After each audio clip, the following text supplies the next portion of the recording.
So the world is turning back towards peace?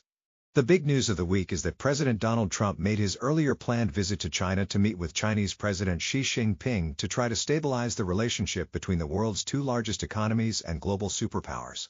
There has been no one in recent history willing to confront the bad behaviors of others on the global stage like President Donald Trump.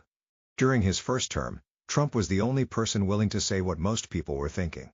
China was not playing fair on the global stage and other economies were negatively impacted by it. Many economists, policymakers, and business people could agree as it was really clear as day, but few would actually say it because our politics danced around major issues that impacted the greatest number of people. Compared to recent presidents, I believe it is safe to say that Trump has been tougher on trade violators, including China, but he has been able to find ways to maintain productive ties that yield mutual benefits. There is a need to reset the relationship a bit, and denying is really not being honest considering what everyone already knows. Despite the tension, there is also a need for a real partnership to exist. Even in the face of addressing the Russian invasion of Ukraine, Trump has balanced the need to bring both sides to the negotiating table with the willingness to implement sanctions to continue the pressure to end the war. And now, the Russian aggression seems potentially close to an end as Russia seems to have grown tired of a stagnant war.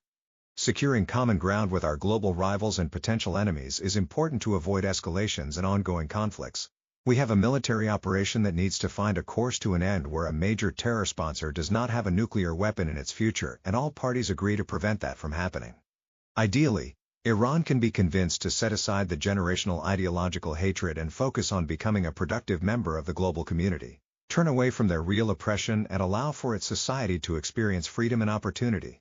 While there are not many real solid details of the agreements reached in Trump's visit to China, there is hope that we can right the ship for an important relationship where our collective interests are not undermined and there can be trust on both sides. America is no longer in decline thanks to a president that champions its greatness. A partner that is teetering can find its footing if it stops manipulating trade.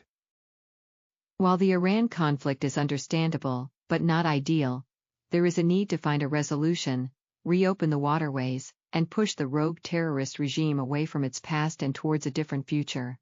We need to stop debating over false narratives and realize that a world with a reformed Iran is a much safer place for everyone.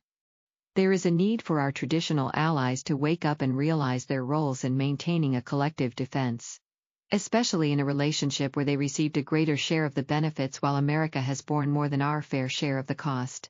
Europe needs to be able to serve as a partner in the global community, not with fleeting words, but with the will and resolve to stand on the right side of issues. We all should admire the fight that Ukraine has shown, standing up to a mighty enemy who was expected to prevail in less than 4 days.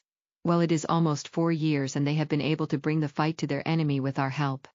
But they have developed defenses that will help them stand up to future aggression and have greatly shown that patriotism and courage can defeat even the most ardent enemy. During the Biden era, the world was drifting apart. Now, there is a chance that the superpowers will be better able to coexist. We need to find, build relationships and even repair relationships with our traditional allies and neighbors, even if they have not been very neighborly or friendly. A connected world that is able to communicate and negotiate will hopefully be better able to coexist and find peaceful solutions. Thank you for experiencing this episode of the Christopher Peter Review. Your viewership is appreciated and valued. Please follow the Christopher Peter Review on social media and continue to visit www.crcreview.com for new episodes. Thank you once again. Until next time.